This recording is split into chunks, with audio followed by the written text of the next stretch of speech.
আসসালামু আলাইকুম দর্শক, স্বাগত জানাচ্ছি আরটিভির দুপুরের সংবাদে। আপনাদের সঙ্গে আছি আমি নুসরাত জাহান রাকা। তীব্র গ্যাস সংকটে যখন থমকে গেছে জনজীবন, ঠিক তখনই ভুক্তভোগীদের একটাই প্রশ্ন, কবে নাগাদ কাটবে এই ভোগান্তি? দ্রুতই পরিস্থিতি স্বাভাবিক হওয়ার আশ্বাস দেওয়া হলেও সুনির্দিষ্ট সময়সীমা নেই সংশ্লিষ্টদের কাছে।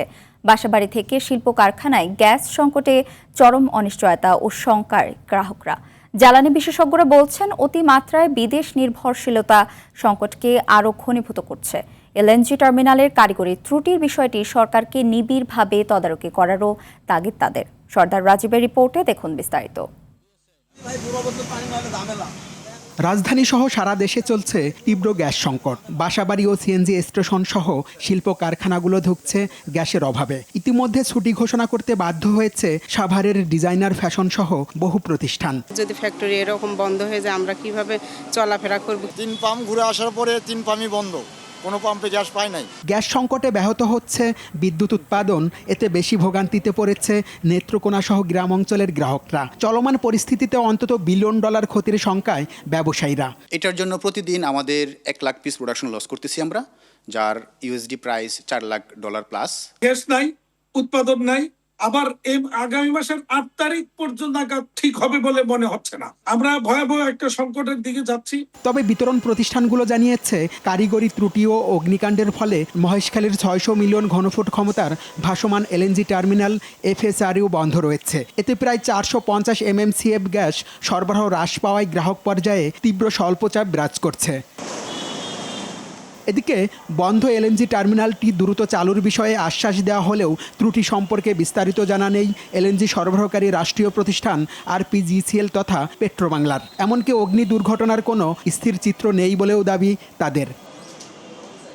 এ বিষয়ে ক্যামেরায় কথা না বললেও সংশ্লিষ্টরা জানিয়েছেন, বেসরকারি মালিকানায় পরিচালিত হওয়া এলএনজি টার্মিনালটির অভ্যন্তরীণ বিষয়ে জানার সুযোগ নেই সরকারের। তবে কোম্পানির প্রতি অতি নির্ভরশীলতা পুনরায় জ্বালানি সংকট বাড়ার শঙ্কায় বিশ্লেষকরা। কারিগরি ত্রুটির বিষয় যেটি ফ্লোটিং স্টোরেজের কর্তৃপক্ষ তারা বলছেন যে এফএসআরইউতে সেখানে একটা প্রবলেম রয়েছে, সেই বিষয়টা আমার ধারণা ক্লোজলি মনিটর করা দরকার এবং সেখানে যাতে কোনোভাবে এটাকে ডিলে না করার কোনো চেষ্টা হয় সেটা দেখা দরকার। সরকারের প্রতিনিধি উপস্থিত থাকেন, নিয়মিতভাবে তদারকি করেন যাতে এটা দ্রুত সমাধান হয়, সেটির ব্যবস্থা করা দরকার। আমরা যেটা মনে করি বিকল্প একটা ব্যবস্থা সরকারের নিয়ন্ত্রণে আরেকটা এফএসআরইউ আমার মনে হয় সরকারের রিজার্ভ হিসেবে রাখা উচিত। জ্বালানির কৃত্রিম সংকট তৈরির মাধ্যমে নতুন করে এলএনজি আমদানি বাড়ানো বা টার্মিনাল নির্মাণ না করার বিষয়েও সতর্ক করেছেন এই বিশেষজ্ঞ। বেসরকারি এই উদ্যোগগুলো বা বিনিয়োগগুলো সরকারকে জিম্মি করে বা কোনো একটা ক্রাইসিসকে জিম্মি করে দেশে জ্বালানির মূল্য বৃদ্ধি অথবা এলএনজি আমদানির শর্ত তৈরি অথবা নতুন করে আরেকটা ল্যান্ড বেসড এলএনজি টার্মিনাল করা, এগুলোর জন্য যাতে শর্ত করে কোনোভাবে না সুযোগ তৈরি করেন। যান্ত্রিক ত্রুটি সহ অগ্নিকাণ্ডের কারণ জানিয়ে 21 জুলাই থেকে বন্ধ রয়েছে মার্কিন কোম্পানি এক্সিলারেট এনার্জির এফএসআরইউ। এরপর থেকেই দেশ জুড়ে তৈরি হয়েছে তীব্র গ্যাস সংকট। সর্দার রাজীব, আর টিভি, ঢাকা। দর্শক, গ্যাস সংকট নিয়ে জানাতে এই মুহূর্তে রাজধানীর উত্তরা এলাকা থেকে যোগ দিচ্ছেন সহকর্মী ওয়ালিদ সিদ্দিকী। ওয়ালিদ, সিএনজি স্টেশনগুলোর পরিস্থিতি কি, গ্যাস পাওয়া যাচ্ছে কিনা, কি বলছেন যানবাহন চালকরা, জানাবেন। নুসরাত, আমরা সকাল থেকে রাজধানীর তেজগাঁও, মহাখালী এবং পরবর্তীতে উত্তরা এবং বর্তমানে অবস্থান করছি মিরপুরের এই যে সিএনজি ফিলিং স্টেশনগুলোতে আমরা দেখতে পাচ্ছি যে দীর্ঘ সারি। এখানে অপেক্ষমান চালকরা দীর্ঘ সময় অপেক্ষা করছে সিএনজি গ্যাস সংগ্রহ করার জন্য, কিন্তু তারা যখনই লাইন শেষ করে যখন গ্যাস সংগ্রহের জন্য আসে, এখানে এসে তারা 50, 100 সর্বোচ্চ 200 টাকার গ্যাস পাচ্ছে। এখানে সিএনজি স্টেশন সংক্রান্ত যারা কর্তৃপক্ষ বলছে যে এখানে গ্যাসের চাপ খুবই কম, গ্যাসের চাপ কম থাকাতে তারা পর্যাপ্ত গ্যাস সরবরাহ করতে পারছে না। আমরা এখানে আপনি দেখতে পাচ্ছেন যে এই যে গাড়ি সিএনজি গ্যাস সংগ্রহ করছে, কিন্তু এই যে তার গ্যাসের পরিমাণ 40, 50, 100 এর বেশি হচ্ছে না। এখন এই যে চালকরা যারা রাইড শেয়ার করে এবং সিএনজি চালিয়ে যারা জীবিকা নির্বাহ করে, তাদের খুবই দুরবস্থার মধ্যে তাদের দিন কাটছে। আপনারা দেখতে পাচ্ছেন এই যে সিএনজি চালক, তাদের বেশিরভাগ সময়ই এখানে অপেক্ষমান থাকা অবস্থায় তাদের দিন কাটছে। দিনের বেশিরভাগ সময় তারা বলছে যে এখানেই যদি আমরা অপেক্ষা করি তাহলে তারা তাদের আয় রোজগার কিভাবে করবে, এই যে তাদের রোজগার যে ব্যাহত হচ্ছে, এই বিষয়ে আমরা তাদের সাথে কথা বলবো। আপনি কতক্ষণ যাবত এখানে অপেক্ষা করছেন? 2 ঘন্টা হয়েছে। এই যে আপনার দিনের বেশিরভাগ সময় এখানে থাকতে হচ্ছে, এর ফলে আপনার কি ক্ষতি হচ্ছে? আমরা তো ভাড়া মারতে পারি না গ্যাসের লেগে। এই 4-5 ঘন্টা যায় সিরিয়াল ধরতে, 4 থেকে 5 ঘন্টা যায়, আবার বিকেলবেলা আবার 4-5 ঘন্টা যায়, প্রায় 8-9 ঘন্টা হয়ে যায় গ্যাস লইতে। এই যে আমরা এখানে কথা বলবো একটু আপনার সাথে, কতক্ষণ যাবত অপেক্ষা করছেন? গ্যাস কি পেয়েছেন কিনা? এখন পর্যন্ত পাই না, পাবো আরো আধা ঘন্টা লাগবে। আমি সিরিয়াল দিছি, 12টা সিরিয়াল দিছি, এখন কটা বাজে?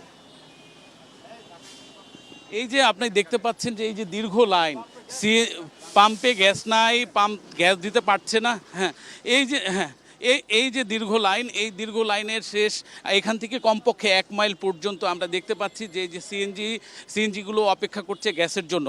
একটু আগে আমরা এখানে গ্যাস ফিলিং স্টেশন কর্তৃপক্ষের সাথে কথা বললাম, তারা বলছে যে তারা দীর্ঘ সময় পর পর গ্যাস পাচ্ছে এবং যা পাচ্ছে খুবই পর্যাপ্ত।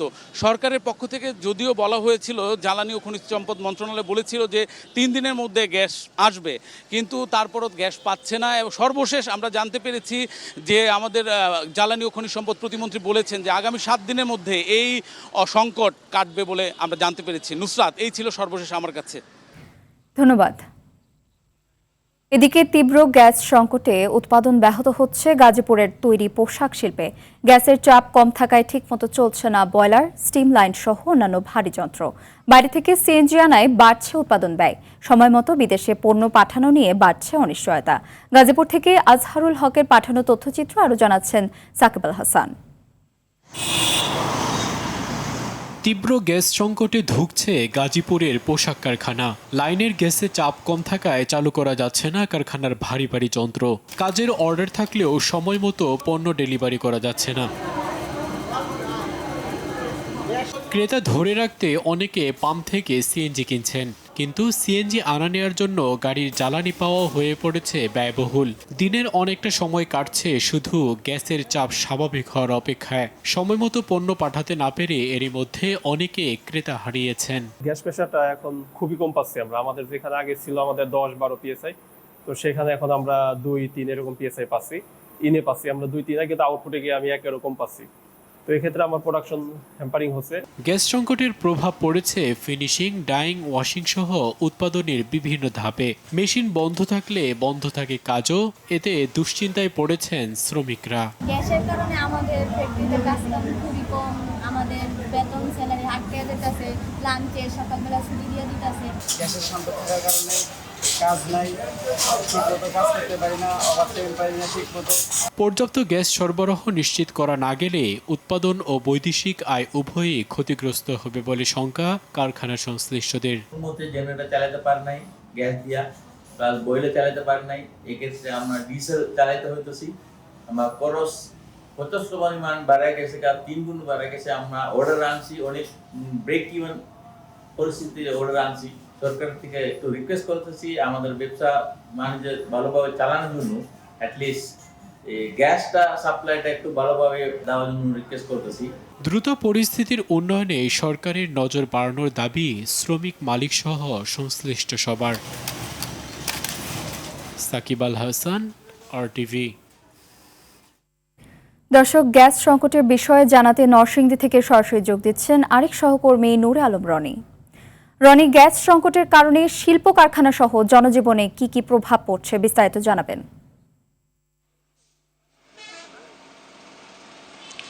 জি, আপনাকে জানিয়ে রাখছি যে সারা দেশের মতো নরসিংদীতে কিন্তু তীব্র গ্যাস সংকট দেখা দিয়েছে। ইতিমধ্যে কিন্তু গত 7 দিন ধরে এই মাত্রা কিন্তু আরও বেড়ে গিয়েছে। বিশেষ করে নরসিংদীর যে সকল সিএনজি স্টেশনগুলো রয়েছে সেগুলোতে কিন্তু গ্যাসের তীব্র সংকট দেখা দিয়েছে। এবং আমি এই মুহূর্তে রয়েছি নরসিংদীর গোরাশাল যে নাজমুল সিএনজি পাম্পটিতে। এখানে সকাল থেকে কিন্তু গ্যাসের তীব্র চাপ রয়েছে এবং এখানে দেখতে পাচ্ছেন যে প্রচুর লম্বা লাইন, কিন্তু গাড়ির লাইন কিন্তু এখানে দেখা দিয়েছে। এবং বলে রাখছি যে নরসিংদীতে যেই 17টি সিএনজি ফিলিং স্টেশন রয়েছে সেগুলোর মধ্যে অধিকাংশ কিন্তু গ্যাসের কারণে কিন্তু বন্ধ হয়ে গিয়েছে। তো যে কটি কিন্তু এখন সচল রয়েছে সেগুলো গ্যাসের চাপ খুবই কম। গ্যাস কম থাকার কারণে কিন্তু এখানে গাড়িদের এবং ড্রাইভারদের দীর্ঘ লাইন কিন্তু এখানে দেখা দিয়েছে। এবং আমরা যদি এখানকার একজন সিএনজি স্টেশনের মালিকের সাথে কথা বলি, আচ্ছা আপনারা কি সংকট ভুগছেন একটু বলেন। আমাদের পিএসআই থাকার কথা 15তে, আমরা 2 PSI গ্যাস পাচ্ছি। এই পাম্পটা হলো নরসিংদী পাঁচদোনা থেকে টঙ্গী পর্যন্ত একটা স্টেশন। এই 40 কিলোমিটারের মধ্যে কোনো স্টেশন নয়, সেই জন্য আমাদের গাড়ি সবচেয়ে বেশি সংকট এবং সিএনজির এইসব কারণে তাদের গ্যাসের সমস্যা হচ্ছে। আমাদের গ্যাস না পাওয়ার কারণেই পাবলিকে এত জনভোগ দুর্ভোগ সৃষ্টি। আমি 2 PSI গ্যাস দিচ্ছি, কিন্তু তাদের সন্তোষজনক গ্যাস যাচ্ছে না।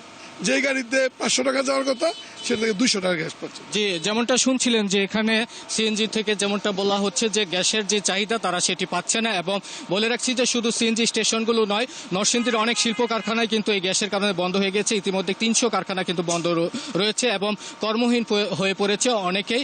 আর বাসাবাড়ির গ্যাসের সংকটও কিন্তু দেখা দিয়েছে। অনেক বাসাবাড়িতে কিন্তু রান্নার জন্য তারা গ্যাস ব্যবহার করতে পারছে না, এবং বলা যায় যে এখন একটি তীব্র সংকটের মধ্যেই পার করতে হচ্ছে নরসিংদীবাসীদের। তো আমরা কথা বলেছি তিতাস কর্তৃপক্ষের সাথে। তারা বলেছে যে এই নরসিংদী জেলায় 50 PSI গ্যাসের প্রয়োজন, বর্তমানে তারা সেই তুলনায় 20 PSI গ্যাস পাচ্ছে, যে কারণে এই তীব্র সংকট দেখা দিয়েছে। তো এই ছিল আমার কাছে নরসিংদী থেকে গ্যাস সংকটের সর্বশেষ পরিস্থিতি। ধন্যবাদ। জুলাই গণঅভ্যুত্থানের হত্যাকাণ্ডের দায়ে মৃত্যুদণ্ডপ্রাপ্ত স্বৈরাচার শেখ হাসিনা দেশে ফিরলে আইন অনুযায়ী তার বিরুদ্ধে ব্যবস্থা নেওয়া হবে বলে জানিয়েছেন আইনমন্ত্রী মোহাম্মদ আসাদুজ্জামান। তিনি বলেন, শেখ হাসিনা দেশের সীমানায় পা রাখলেই গ্রেফতার করা হবে। সচিবালয়ে আইন সহায়তা প্রদান বিষয়ক সমঝোতা স্মারক অনুষ্ঠানে এসব কথা বলেন। আইনমন্ত্রী বলেন, আন্তর্জাতিক অপরাধ ট্রাইব্যুনালের বিচার প্রক্রিয়া নিয়ে হিউম্যান রাইট ওয়াচের প্রতিবেদন আমলে নিয়ে খতিয়ে দেখবে সরকার। রাষ্ট্রপতি নির্বাচন নিয়ে সাংবাদিকদের প্রশ্নে আইনমন্ত্রী বলেন, সাংবিধানিকভাবে সেপ্টেম্বরের অধিবেশনে রাষ্ট্রপতি নির্বাচন হবে, তবে সরকার মনে করলে আগস্টে বিশেষ অধিবেশন হতে পারে। বাগেরহাটের মিরাজ শেখকে গুমের অভিযোগের ঘটনায় তদন্ত হবে বলেও জানান আসাদুজ্জামান। উনি কিভাবে আসবেন এটা ওনার সমস্যা, এটা আমার সমস্যা না। আমাদের এটা হলো আমার চৌহদ্দির মধ্যে যখন ঢুকবেন, সেই চৌহদ্দিতে ঢুকলে আইন যেটা আমাকে ক্ষমতা দিচ্ছে আমি আইনের প্রয়োগটা করবো। As simple as it is. একজন ফাঁসির আসামি হলেও সে যদি বাংলাদেশের নাগরিক হয়, বাংলাদেশে আইনের প্রতি শ্রদ্ধা দেখিয়ে বাংলাদেশে এসে সারেন্ডার করতে চাই, সেখানে হয়তো তার সারেন্ডারের আগেই অ্যারেস্ট হবে, কিন্তু তার সেই তো অধিকার তো আছে। আসলে আসবেন, আইন তার নিজস্ব গতিতে চলবে, সেখানে তো আমাদের আইনের ব্যত্যয় করে আমরা কিছু করব না। আন্তর্জাতিক অপরাধ ট্রাইব্যুনালে হাজির করা হয়েছে 2013 সালে মতিঝিল শাপলা চত্বরে হেফাজতের সমাবেশে হত্যাযজ্ঞের মামলায় গ্রেফতার সাবেক মন্ত্রী আব্দুল লতিফ সিদ্দিকীকে। বিচারপতি নজরুল ইসলাম চৌধুরীর নেতৃত্বাধীন ট্রাইব্যুনাল 2-এ তাকে উপস্থাপন করা হবে। সেখানে থেকেই আসবে তার ব্যাপারে আদালতের নির্দেশনা। এর আগে বুধবার সন্ধ্যায় গুলশানের বাসা থেকে তাকে গ্রেফতার করে টিবি। গত 27 জুলাই এ মামলায় ক্ষমতাচ্যুত প্রধানমন্ত্রী শেখ হাসিনা সহ 31 আসামির বিরুদ্ধে গ্রেফতারি পরোয়ানা জারি করে ট্রাইব্যুনাল। মামলায় 10 নম্বর আসামি লতিফ সিদ্দিকী। ঘটনাকালীন সময়ে বস্ত্র ও পাট মন্ত্রী আব্দুল লতিফ সিদ্দিকী শাপলা চত্বরের গণহত্যায় পরিকল্পনাকারী ছিলেন বলে জানিয়েছেন চিফ প্রসিকিউটর। এদিকে ট্রাইব্যুনালে আরও কয়েকটি মামলার বিচার কাজ চলমান রয়েছে। সরকারের মাত্র 5 মাসে সবকিছু অলৌকিকভাবে বা রাতারাতি বদলে যাবে এমনটা মনে করার কোনো কারণ নেই বলে মন্তব্য করেছেন বিএনপির মহাসচিব ও স্থানীয় সরকার মন্ত্রী মির্জা ফখরুল ইসলাম আলমগীর। তিনি জানান, এত অল্প সময়ে সব প্রত্যাশা পূরণ হওয়া সম্ভব নয় এবং সরকারকে সময় দেওয়া উচিত। তবে সরকার গঠনের 5 মাসেও সমাজের কিছুই পরিবর্তন হয়নি বলে মন্তব্য করে তিনি বলেন, সব প্রতিষ্ঠানে আগের মতোই ঘুষ দুর্নীতি চলছে, যা হতাশাজনক। ভোল পল্টে এখন সবাই জুলাই যোদ্ধা হয়ে গেছে, এরাই বেশি অপকর্মে লিপ্ত বলেও মন্তব্য করেন তিনি। সকালে ডিএফপি মিলনায়তনে জুলাই শহীদ দিবসের আলোচনা সভায় তিনি এসব কথা বলেন। মির্জা ফখরুল ইসলাম আলমগীর আরও বলেন, একমাত্র প্রধানমন্ত্রী তারেক রহমান চেষ্টা করছেন সমাজ পরিবর্তনের। জুলাইয়ের আকাঙ্ক্ষা বাস্তবায়নে একমাত্র আশার আলো তারেক রহমান। মন্তব্য করে তিনি বলেন, তার হাতকে শক্তিশালী করতে পারলেই জুলাইয়ের সফলতা আসবে। এ সময় তথ্যমন্ত্রী জহির উদ্দিন স্বপন বলেন, জুলাই আন্দোলন নিয়ে কেউ যেন ব্যবসা করতে না পারে সে ব্যাপারে সজাগ থাকতে হবে।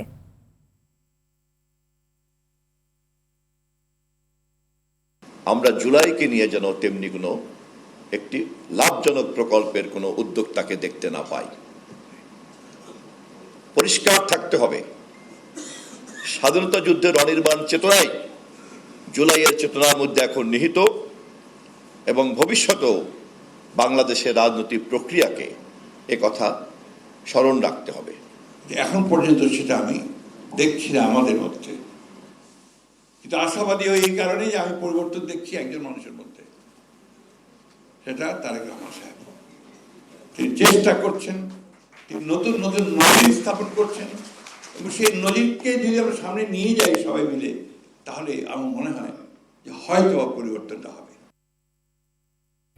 সরকারি বেসরকারি বিভিন্ন প্রতিষ্ঠানে দলীয়করণ চলছে এবং দুর্নীতিবাজদের গুরুত্বপূর্ণ পদে বসানো হচ্ছে বলে অভিযোগ করেছেন জামায়াতের আমির ও বিরোধী দলের নেতা ডাক্তার শফিকুর রহমান।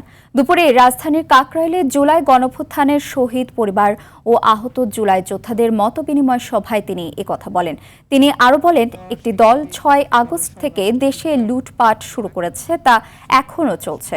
জুলাই যোদ্ধারা এদেশে চেয়েছিল একটি পরিবর্তন, তবে দেশ আবারও অন্ধকারের দিকে চলে যাচ্ছে বলেও মন্তব্য করেন বিরোধী দলের নেতা।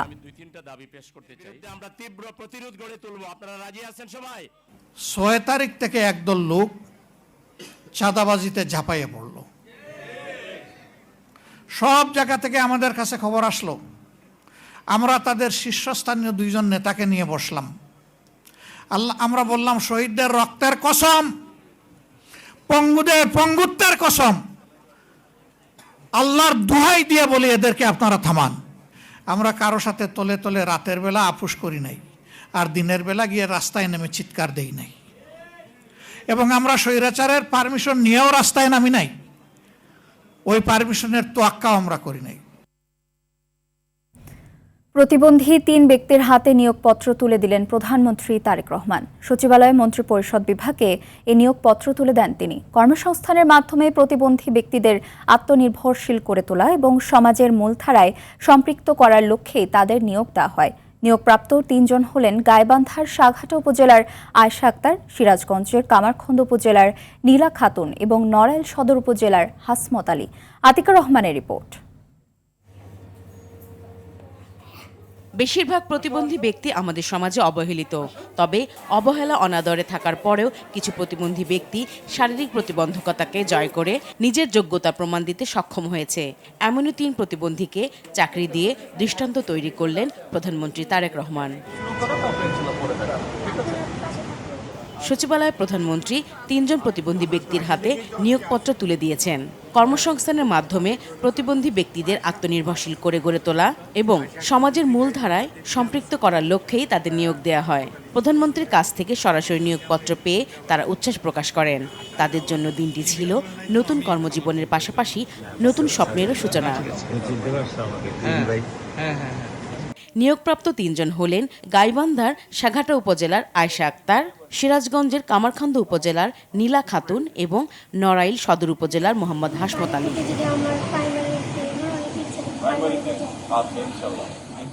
আয়েশা আক্তার ও নীলা খাতুন দুজনই শারীরিক প্রতিবন্ধী। জন্ম থেকেই 2 হাত না থাকা নীলা খাতুন পা দিয়ে লিখে স্নাতকোত্তর সম্পন্ন করেছেন।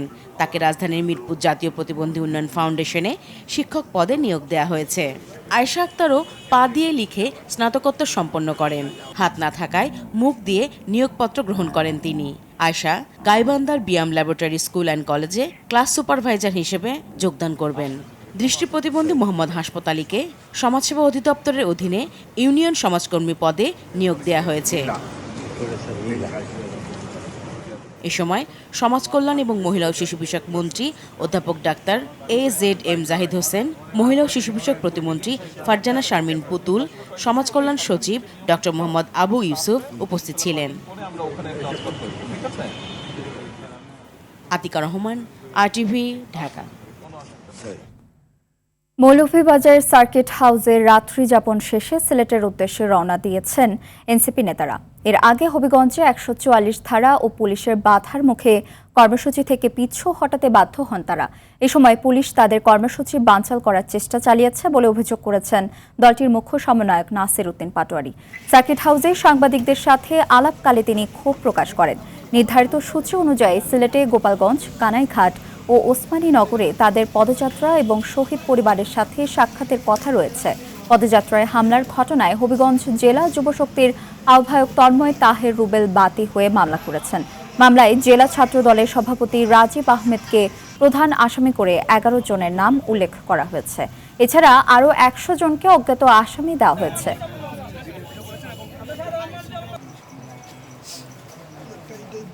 বিক্ষোভ কর্মসূচিকে ঠেকানোর জন্য আওয়ামী স্টাইলে পুলিশ সেই একই পোশাকে, যেই পোশাক একটা সময় আওয়ামী লীগের আমলে একই কায়দায় কর্মসূচি বানচাল করতো, সেই বিএনপির আমলে এসে তারা সেখানে ছাত্র দলের একটা কর্মসূচি দেখিয়ে 144 ধারা জারি করলো। কক্সবাজারের উখিয়ার রোহিঙ্গা ক্যাম্পে দুর্বৃত্তদের গুলিতে Arakan Rohingya salvation army commander Zubair নিহত হয়েছে। নিহত মোহাম্মদ জুবাইর উখিয়ার ক্যাম্প 8 ওয়েস্টার রহমতুল্লাহর ছেলে। ভোরাতে ইনানি পাহাড় পুলিশ ক্যাম্প এলাকায় এই দুর্ঘটনা ঘটে। বিষয়টি নিশ্চিত করেন উখিয়া 14 আর্মড পুলিশ ব্যাটালিয়নের অধিনায়ক অতিরিক্ত ডিআইজি মোহাম্মদ সিরাজ আমিন। এ সময় তিনি বলেন, ক্যাম্প 8-এ বসবাসকারী আরসার সন্ত্রাসী জুবাইর নিজ বসত ঘর থেকে মসজিদের দিকে যাওয়ার সময় কয়েকজন সন্ত্রাসী তার উপর আনুমানিক 5 রাউন্ড গুলিবর্ষণ করে পালিয়ে যায়। আশপাশের লোকজন তাকে গুলিবিদ্ধ অবস্থায় উদ্ধার করে স্থানীয় হাসপাতালে নিয়ে গেলে মৃত্যু হয় তার। জনপ্রিয় বেসরকারি স্যাটেলাইট টেলিভিশন চ্যানেল RTVর অনুষ্ঠান প্রধান দেওয়ান শামসুর রকিবের বাবা শামসুল হক দেওয়ান মারা গেছেন। ইন্না লিল্লাহি ওয়া ইন্না ইলাইহি রাজিউন। সকাল 9:20 রাজধানীর একটি হাসপাতালে চিকিৎসাধীন অবস্থায় ইন্তেকাল করেন তিনি। মরহুমের জানাজা আজ বাদ জোহর উত্তরা 14 নং সেক্টরের বায়তুল আমান জামে মসজিদে অনুষ্ঠিত হয়। এরপর বাদ আসর ঢাকা জেলার নবাবগঞ্জ উপজেলার মাছিরকান্দা কবরস্থানে আরেকটি জানাজা শেষে দাফন করা হবে মরহুমকে। ব্যক্তিজীবনে শামসুল হক দেওয়ান একজন কবি, সাহিত্যিক, সংগঠক ও হিসাব বিজ্ঞানী ছিলেন। দুপুরের সংবাদ পর্যন্ত। জেলা সংবাদ বিকেল 4:45টায় দেখার আমন্ত্রণ রইল। ধন্যবাদ সবাইকে।